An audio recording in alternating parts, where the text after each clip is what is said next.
Today I'll be comparing 3 great watches in 3 different categories: the entry level, the mid-range, and the high-end chronographs. I'll be sharing the key differences and what you get moving up the price category. So on the left here we have the Hamilton Intra-matic Chronograph H, which retails for about $2,000 brand new. In the middle we have the TAG Heuer Carrera CS3113. This one's no longer in production, but you can find it in the used market for about $3,000 to $4,000. And on the right, you have the Zenith Chronomaster Original, which retails for $10,000 US. So is it worth the money moving up to the most expensive chronograph here that we have? Let's find out.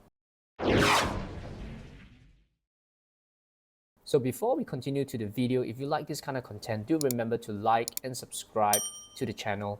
And if you find it helpful, remember to share this video with someone so it can help them with their watch journey. So let's start by talking about the heritage of the 3 brands. The Hamilton is a company founded in America in 1892, and they started making pocket watches for railroads and people who were working with the railroads. So it was very tool watch based, if you can put it that way. And in 1917, they supplied military watches to the US Army, and also in 1942 to the US Armed Forces. In fact, Hamiltons are now well known for their Khaki Field series, which is a direct descendant of the Dirty Dozen military watches. This Hamilton Intra-matic is based on the 1960s model, in which they have both the Panda and Reverse Panda models. So TAG Heuer is also a very popular brand and is no stranger to the motorsport history. Founded in 1860 in Switzerland, it became well known because of the Heuer Carreras in the 1960s. Since then, Heuer continued to make chronographs and had many successes, including the popular Heuer Monaco and the Heuer Octavias, and even the Carreras of the late 70s and 80s. This watch is a faithful re-edition of the 2447 Carrera from the 1963 or 1964 catalog and draws inspiration from it. Zenith as a brand is no slouch as well, with its history dating back to 1860, and with them being famous for producing one of the first automatic chronographs and also the highest beat movement for chronographs at that time of 36,000 VPH since 1969.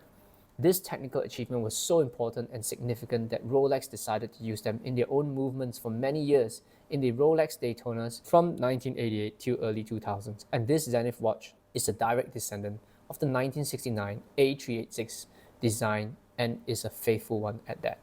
So let's talk about the dimensions and specifications of the watches. So the Hamilton is 40mm in diameter, has a height of 14.35mm, a lug-to-lug length of 49mm, a lug width of 20mm, 100-meter water resistance, and is running the Hamilton H51 movement. It beats at 28,800 VPH. It has a 60-hour power reserve. The TAG, on the other hand, has a case diameter of 36mm, a height of 13mm, a lug-to-lug of 44mm, a lug width of 18mm, 30-meter water resistance, and a Lemania 1873 movement, which is manual wind, beats at 21,600 VPH with a modest 40-hour power reserve. The Zenith is 38mm in diameter, has a height of 13mm, a lug-to-lug of 46mm, a lug width of 19mm, 50-meter water resistance, and of course the ever famous Zenith El Primero 3600 movement with a silicone balance spring, an impressive 60-hour power reserve, which is automatic as well, and beats at 36,000 VPH. It also has a special gimmick, if you say, makes a full rotation every 10 seconds. So on the Hamilton here, you can see it's a much simpler and straightforward design and finishing as well. The whole case is high polish all around, without any complex case finishing. Of course, it doesn't mean it's not good, it's just less complex and easier to manufacture. However, it does have a little nice detail which I like about it, where the lugs, there's a separation from the case and the lugs as it curves down sharply. It has more of a tool feeling, but you do notice that it is quite thick compared to the high-end chronographs, because the focus will not be on thinness, but you do get a beautiful boxed sapphire crystal, which is really great at this price range. In the Carrera, you have a more special case design, And though it is high polish all around, this is a watch that pays homage to the original 1963 Carreras, and this design is classic and deliberate on this case. It has a slimmer case, which is very much true to the original Carreras of the 1960s. The crystal is acrylic, which means it scratches easily, but is also easily buffed out. It has a nice box and dome design as well. The case design on the Zenith, however, is really a step up from them both, with polished surfaces, brushed sides, and polished areas at the edges and lugs, and of course, a more complex finishing overall. You can really see it on the case and the design of this model. So this design is intentionally more true to the original A386 from 1969, and nothing was spared to make sure that it's very similar to the original design, which at the time in 1969 would be a very high-end chronograph. The crystal is also boxed, and you can see, and beautifully finished, giving it a raised feeling to the dial, which has a wonderful distortion as well. To be honest, the Hamilton here gets lots of points in my opinion. It has a beautiful painted eggshell white dial, one of my favorite dials, and it's also on the sub-seconds hands. It's actually a different white from the dial. So the sub-second hands white is actually pure white, and the seconds hand is black and slightly curved as well at the edge, which gives it a nice dimension to the dial when you view it at different angles.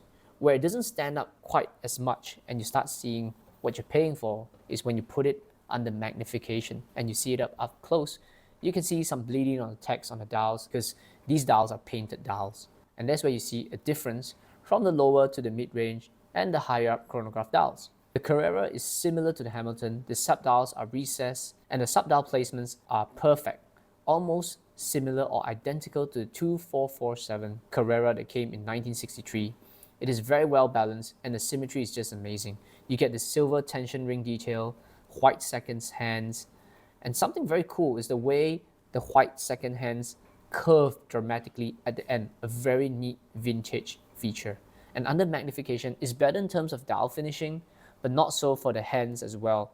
It's very, very similar to the Hamilton. The Zenith, of course, is on another level, which is supposed to be. So even under high magnification, I can't spot any blemishes or anything that's not perfectly aligned in the dial. And you can see the finishing of the hands, the sub-dials. It is absolutely excellent.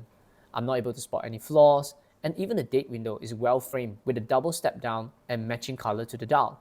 The 3 sub-dials also have a radial finishing, and the hours, minutes, and chronoseconds are slightly curved at the ends, ever so slightly if you look through very, very closely. It's just a class above the mid-tier and entry-level finishing.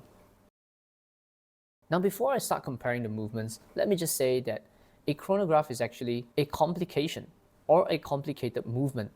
It's actually not pretty easy to pull off. Nowadays we think of them as a very simple movement, it's something that it is readily available, and in the old days it was actually considered quite a feat for any manufacturer to build their own chronograph movements. Even Rolex had to use a Zenith El Primero movement for many, many years before they could manufacture their own. So we have to understand that whichever movement you see here, you're actually getting quite a value for money. The fact that all these movements here are Swiss movements and are of very good quality compared to what you get in the market, especially so for watches like the Hamilton, where many, many watches at this price range might not even have as good as a movement as what the Hamilton carries. So one of the things I like with the entry-level watches like the Hamilton here is they have to use a more mass market movement, which is the Valjoux 7750 and a variation of it. But the good thing is it modifies it to have a longer power reserve, and they remove the winding rotor. It's not the highest grade movement. It has some industrial finishing on it.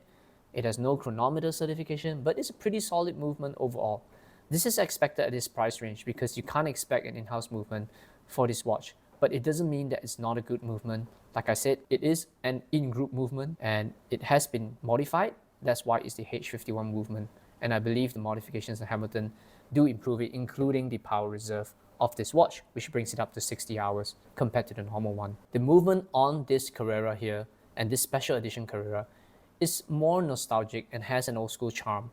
It is using a Lamania 18th century movement, a classic manual wind movement that obviously has stood the test of time. It's not as readily available, but it was very, very robust. It is of course a class above the Hamiltons, but not necessarily more refined, though the cost is probably much more expensive to source one and to service it as well because they don't manufacture it in large volumes. In fact, I don't even know if they still manufacture this movement. You can learn more about the movement in the detailed review video I have on this watch.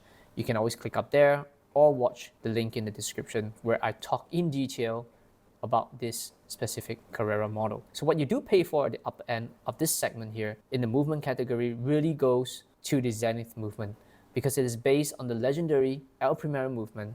This new generation movement, the Zenith 3600, has a very unique chronoseconds hand sweep. This was in-house and developed by Zenith himself, and I think it took many years. It's unlike any chronograph in the market today. Nobody else has this movement in the marketplace, only Zenith and only the El Primero 3600. It sweeps 10 seconds per round, and you need to complete 6 rounds to count for a minute. It's not only cool, but it allows you to time the accuracy of up to 1/10 of a second. The movement is also very well finished. It has a vertical clutch for smooth activation of the chrono and the improvements. A lot of thought and care has been added to this movement to make it feel good when you activate the pushers, and you have this kind of refinement you don't get in the lower tier and mid tier, where even the winding feel from the chronograph activation, and it's quite the technical feat actually. And that's what you're really paying for when you're going up to movement, an in-house Zenith movement unlike no other, which is extremely special.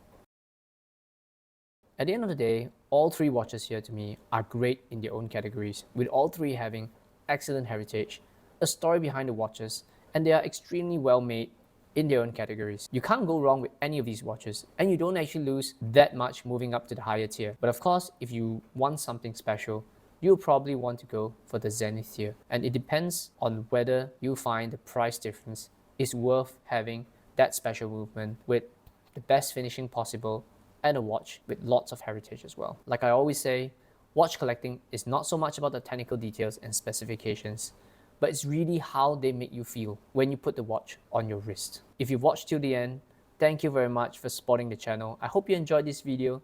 Do check out my other videos for more watch reviews and comparisons. And of course, do remember to like, subscribe, and to share this video with someone. And don't forget to check out TwoSecondsWatch.com, where we have these watches for sale, and we also have many watch straps, including the watch straps that you see here. They're all for sale on our website.